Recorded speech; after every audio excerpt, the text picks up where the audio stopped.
Šurmulys su Jėzumi. Kasdienybė su Dievu. Ar mirties pavojuje duotum Ciesoriui kas Ciesoriaus ir man kas mano? Jude ir Veron sako taip, Nijolė Sadunaitė sako taip, o tu? Aš nenoriu skubėti viešpatie. Aš noriu ramiai perskaityti visus šiandienos 29 eilinio sekmadienio skaitinius ir atsakyti ramiai, bet tvirtai, kaip tu sakei per Alleluja, tvirtai laikykitės gyvenimo žodžio. Bet pradėsiu nuo skaitinio iš pranašo Izaijo knygos. Ten tu mums viešpatie kalbi apie Kyrą, savo pateptąjį, kurį tu paėmei už dešinės rankos, kad padjungtų tau tautas ir karalius nuginkluotų, kad atvertų tau duris ir vartai liktų atsklęsti. Iš tiesų, Kyras buvo tinkamas įrankis viešpačiui, kad Izraelio tauta galėtų grįžti į pažadėtąją žemę. Kito be manęs nėra, aš esu viešpats ir nėra kito. Taip ir tu viešpatie, sakei jam, jis buvo geras įrankis tavo rankose. Taip, kad Izraelio tauta galėtų, kaip mes atliepamojoje psalmėje, sakyti tau, garbinkite viešpaties galybę, giedokite viešpačiui naują giesmę, jo garbę tautoms apsakykit visoms tautoms nuostabiuosius jo darbus. Didis yra viešpats, šlovinkite viešpatį, pulkite kniopsti prieš viešpatį, šventą ir didingą, skelbkite visoms tautoms, viešpats yra karalius, tautas jis bešališkai teisia. Taip ir iš tikrųjų vyksta tada, kai yra geras įrankis, kai laisvai galima duoti kultą Dievui. Bet kas vyksta, jeigu įrankis Ciesorius neleidžia, apriboja krikščionims skleisti viešpaties vardą, viešpaties žodį? Šią savaitę turėjau progą dalyvauti susitikime su pora malaiziečių šiandieną apsilankančių Lietuvoje, skiriančių savo laiką dalintis ypatingą patirtimi tikėjimo įgyvendinimu savo šalyje.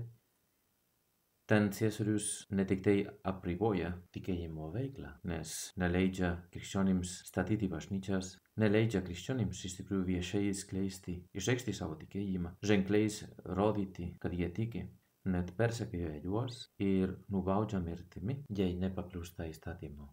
Ir tai vyksta šalyje, kur dauguma yra musulmonų, 62% žmonių, 9% yra krikščionys, iš jų trečdalis yra katalikų, jų šalyje gyvena apie 34 milijonų gyventojų, katalikų yra apie 1,3 milijono.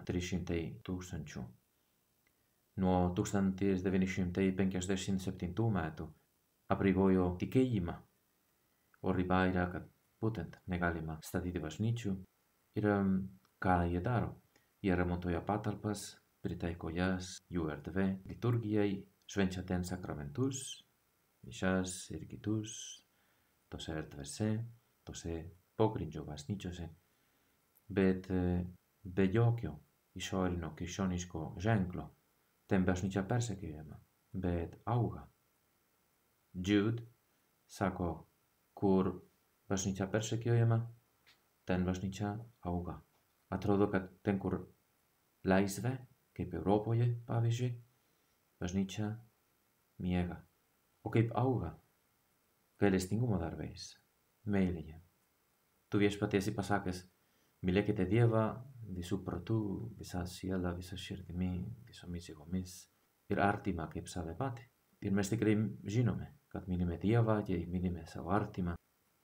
Aš negaliu pasakyti, myliu Dievą, bet brolio nekenčiu pagal šventojo Jono žodžius. Tai išeina taip, kad Malaizijoje pogrindžio katalikų yra apie 500,000, pusę milijono.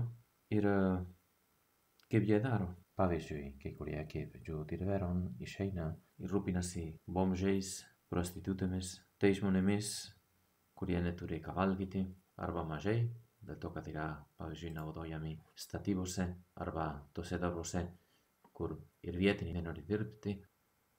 Neseniai buvo paskirtas naujas kardinolas, ten popiežius Pranciškus Liepos 9 dieną pranešė apie naujų kardinolų skyrimo konsistoriją įvyksiančią rugsėjo 30 dieną ir paminėjo visų jų vardus.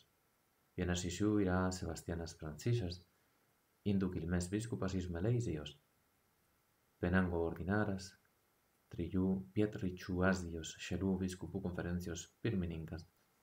Jis užaugęs migrantų iš Indijos šeimoje Malaizijoje gali įnešti dinamišką pietryčių Azijos bažnyčios patirtį. Žinia apie kardinolo paskyrimą džiugiai sutikta ir Indijoje, iš kurios jo seneliai išvyko į Malaiziją.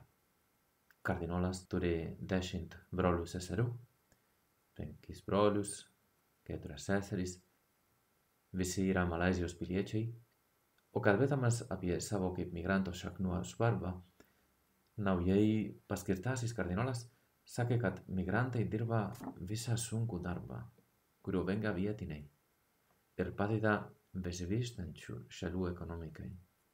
Kartu jie atsineša kultūrinių ir dvasinių lobių, kurie suteikia daugeliui šalių naują dinamiką. Meilės dinamiką. Iš tikrųjų, krikščionys ir neša gailestingumo darbais Kristaus veiklą. Ir tada pogrindžių katalikų yra apie 500 000. Dauguma jų miršta musulmonais, net laidojami musulmonais. Jie sako, kūnas laidojamas musulmoniškai, bet siela yra katalikė. Kodėl? Dėl to, kad jie miršta su troškimo krikštu, pagal tai, kas parašyta Katalikų bažnyčios katekizme 1259 punkte.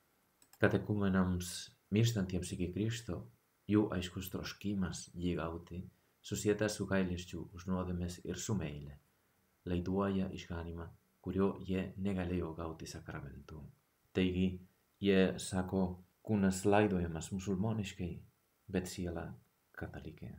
Jude ir Veron irgi pasakė, kad nebijotume skelbti musulmonams savo tikėjimą. Galvojau, mažiau baimės, tad skelbti tikėjimą ir kitiems krikščionims, kitiems katalikams. Kaip?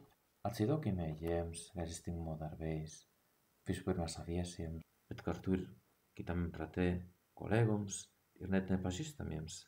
Turiu pripažinti viešpatie, kad kartais aš bijau su meile elgtis ir man dėl to gėda ir noriu, kad nesikartotų.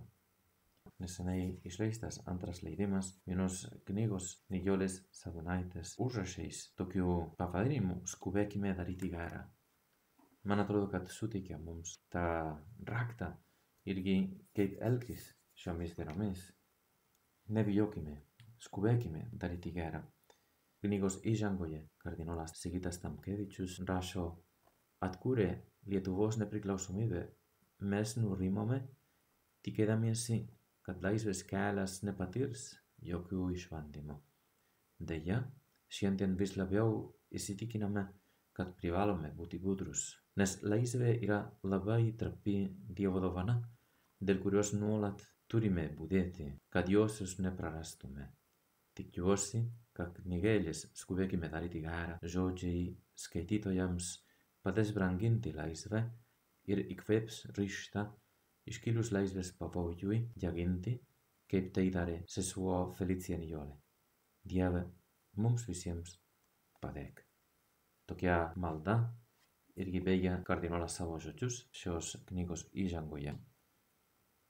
Viešpatie, noriu duoti tau, kas tavo, visą save, protu, sielą, širdimi, visomis jėgomis. Noriu duoti Ciesoriui, kas jo, nors ir man būtų sunku ir aplinkybės būtų sunkios irgi dėl tikėjimo, bet noriu irgi duoti artimui save patį, kaip tu ir mums sakei per apaštalą Joną, kad mes žinosime, kad mylime tave viešpatie, jeigu mylime artimą. Ir tada galiu pasakyti, myliu Dievą, nes myliu ir artimą.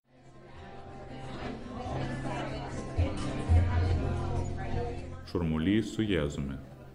Kasdienybė su Dievu.